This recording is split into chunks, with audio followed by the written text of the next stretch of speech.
Grazie dell'invito, buongiorno a tutti. Devo subito fare notare a chi non l'ha già notato una piccola dimenticanza. Now, I forgot to mention something in the title of my presentation. Initially, on the agenda, the term biological was left out while I introduced it because there's an important contribution that we need to highlight from the biological aspect to everything we'll be discussing. The quality of the soil is also dependent on the biological characteristics that it has, not just the physical and chemical properties. We've recently rediscovered the importance of the biological components of the soil. That's why I decided to change the title of my paper. Okay, I will try to fast forward because I don't have as much time as I had expected. Now, my presentation is all based on this assumption. If soil is, as it's been recognized recently, one of the key factors, and if it is an important environmental resource after air and water, if it's been recognized to be a primary contributor, and if it's an important element in our environment, particularly after the year of the soil in 2015, we then need to recognize that this is a finite resource. We see tons of this resource disappear per hectare every year following hydrogeological events, catastrophes, and phenomena like soil leaching and soil erosion. So when it comes to viticulture, we should look for more respectful and conservative cultivation methods and training methods to safeguard this resource, which supports us and also supports many of our food productions. A new way to understand farming, herbaceous crops, and vineyards, as well as forests, has now been renamed conservative agriculture, conservative farming, replacing for sustainable farming or agriculture, which was a term, a definition, a phrase that was being abused. Now, what are we supposed to conserve?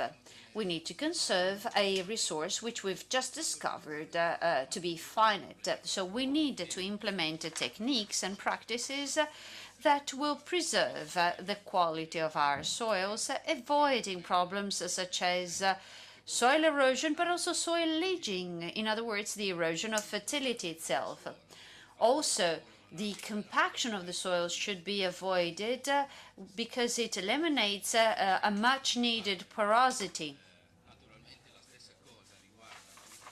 Same thing applies to viticulture, not just to grain growing. In this photo, you see on the left-hand side a compacted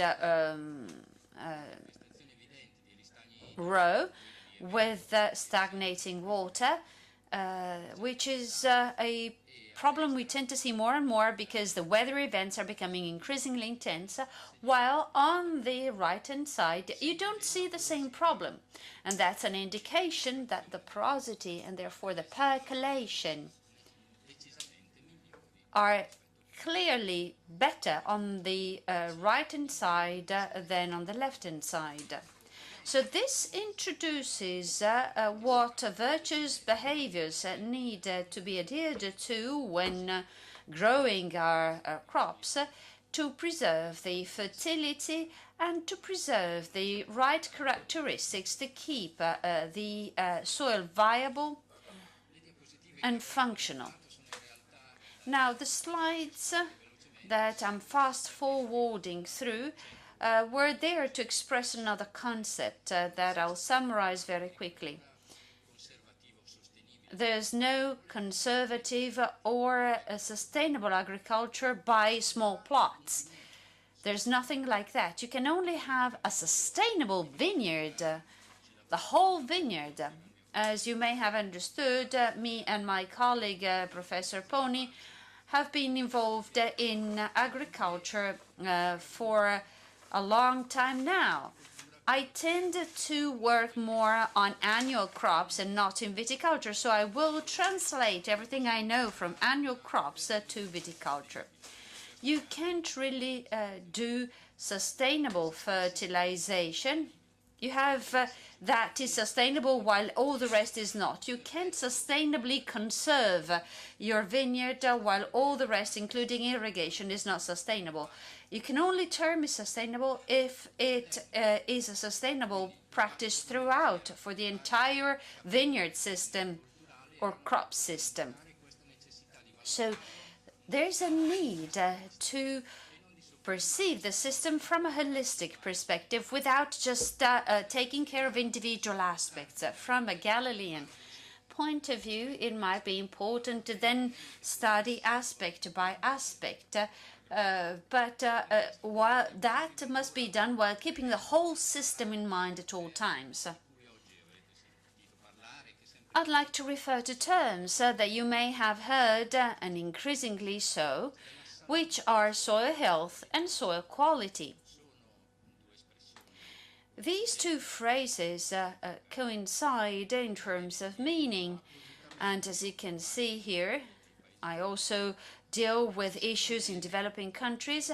I intentionally chose these photos to show specific aspects. Regardless of the type of the picture, the key trait in all of these photos is the presence of humans. The agricultural system is not an ecosystem per se. It's a system that has been impacted by the presence of humans, despite which it needs to remain sustainable. So in other terms, humans are not supposed to impact this system negatively. Now, when you think of the health of a soil, you think of health, and health generally applies to individuals and not to the earth, to the environment. Now, look at this teaspoon of healthy soil. In a spoonful of healthy soil, you can imagine there are many individual forms of life. If you were not aware of that, there are more individuals in this teaspoonful of dirt than there are people on the earth as we speak. This is 1 gram of good fertile topsoil. And you see this in billion bacteria. You have bacteria, fungi, actinomycetes, and protozoa, and then all the rest. We're therefore convinced, and have to be convinced, that the soil, even in a vineyard, is a living being. It's not an inert substrate. And that's what we need to keep in mind when we devise farming techniques that must be compatible with the safeguard of the environment. And it's not just small beings, but also larger beings, such as the earthworms, which I regard as being my friends. I will make 2 specific references in my short presentation, one on the importance of organic matter and then the structure of the soil. Let me present this experiment. Imagine you are recreating all the layers of the soil in a lab with 3 different layers. It's 20 centimeters each in this case. And you have added abundant organic matter in the first layer, and you can tell them from the dark brown hue, and then less and less while you move down into the earth. Now, this is colonized by animals that we choose. We will, for instance, add 2 individuals of Lumbricus rubellus, an earthworm, Now, when you talk about lumbricus, it's a very heterogeneous group of earthworms. There are three here, which characterize three different ecological groups, and they behave very differently. The first are epigeic, in other words, surface earthworms. These, which include the Lumbricus rubellus, are earthworms that live on the surface in shallow layers and feed on the dead leaves. In other words, decomposing organic matter. In the next level, you have Lumbricus terrestris, an anessic earthworm. It's an earthworm that digs long vertical tunnels. And then in the lower level, you have Aporectudia caliginosa. This type of earthworm is one that never surfaces. It's always around 60 centimeters deep, where it feeds on decomposed organic matter, which is pre-digested by the other earthworms. Okay, vediamo.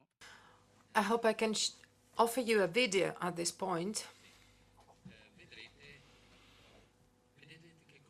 What do you see here? You see, in 1 minute, actually 6 months. And you see the Lumbricus arnesico that dug its burrows, vertical and deep, and Lumbricus rubellus is here, outside, and eats its preferred organic matter. After 6 months, the surface leaves have disappeared. Is this of interest for me as an agronomist? Yes, there are two major consequences. First of all, the organic substance is brought back to layers I would have never imagined to find it again. And this is the reason why I find an increase in organic matter, even though I do not plow, for instance, the soil, and I find it down in depth. And then there are the tunnels, the burrows, which entail the increase in porosity of the soil. And these are two aspects that are of special interest for me as an agronomist in order to improve the quality of the soil for various purposes, which include also farming and natural farming, which is what is happening all the time in literature. This is one of my soils. This is what happened under a board, and I find this increase in the vitality from a biological viewpoint. And in this case, the snails that you see there, when so many could be harmful for the crop. Luckily this year it was not so. But anyway,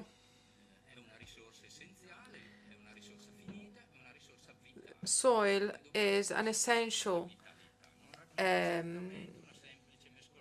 resource we have to preserve because it is alive and it is not eternal. And it is our task therefore to preserve it. Now, there is another aspect I would like to dwell upon, and it is the following. This was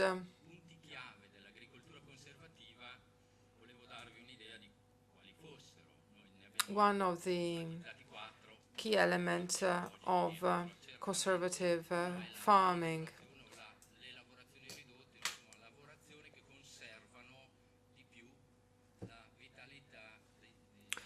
What is it? It is those practices that preserve soil more. And indeed, we no longer plow as we did in the past. We simply seed onto the previous year's terrain and ground. And what you see there, and what I is what you had to imagine before when listening to me. This is soy, which has been simply sown into the soil where you had hay that had remained there. There is another aspect I would like to mention, though, because I want porous ground and soil, and this might be in contradiction with what you have in your mind when you decide not to work in the interrow as well in the vineyard. Well, if I leave the interrow as it is, how can I have a more porous soil? I have already tried to explain the reason why the ground, when left, when, for instance, there is a grass coverage, increases or does not increase its porosity. I have said that there are actions that are performed by somebody, something, which acts so that there is an increase in the stable burrows that you have and tunnels that you have in the soil.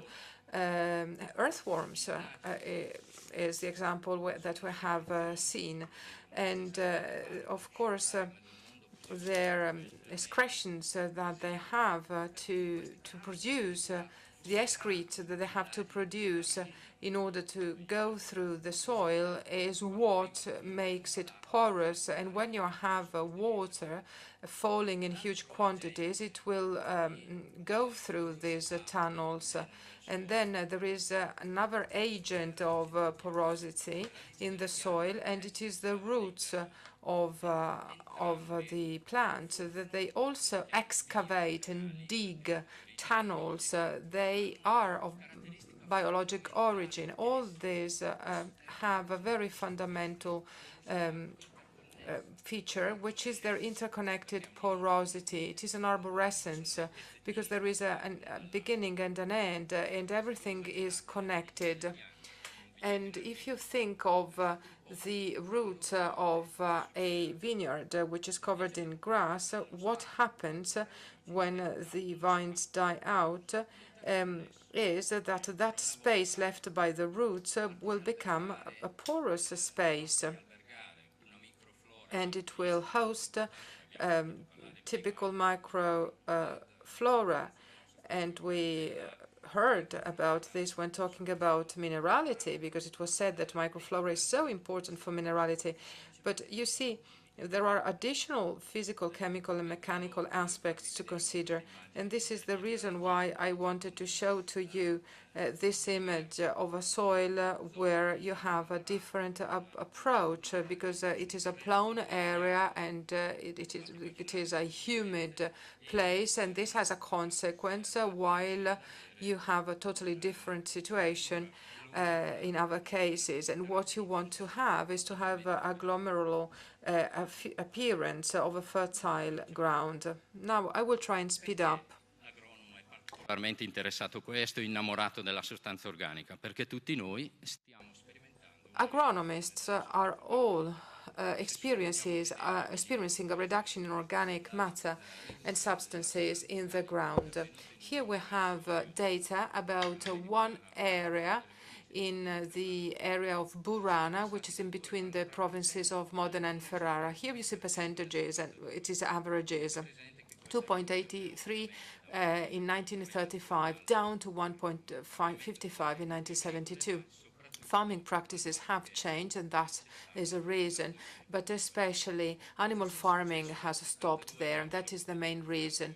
You can imagine what has happened then since 1972, and we are down to 1% of organic matter, which is the threshold that an English scholar, Greenland, makes reference to when talking about the soils where they have less clay, more sand, and a different need and demand for organic matter. He says that under 1.5% damage is evident for the soil. Under 1% damage is permanent, which means that we are necessarily in conditions whereby we should increase the organic matter present in our soils. Why is it so important? Well, why is it so that under certain thresholds, organic matter serves as the key element when stating and when understanding whether a soil is healthy or not? You see here sand, and when you have finer grains, which is clay and silt, you can't think of spheres, but rather you should think of a sort of sheet-like lamellar structures. And the idea of the glomerule is that of having these broader grains of sand and then these leaves, in a way, of the other materials. When does it become stable?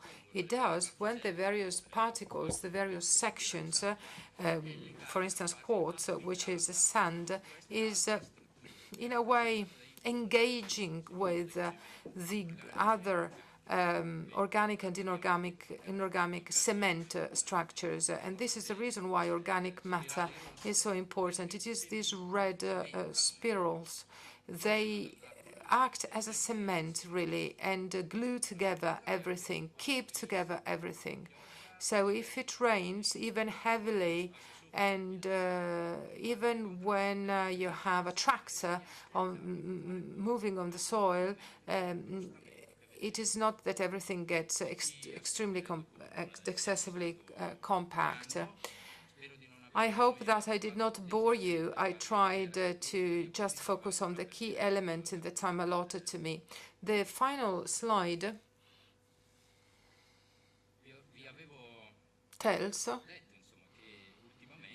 that recently our vision focused on the biological quality of soil as a further element to characterize the health of a soil. Let's briefly see what a healthy, unprocessed soil is, untillaged, and a conventionally tilled soil.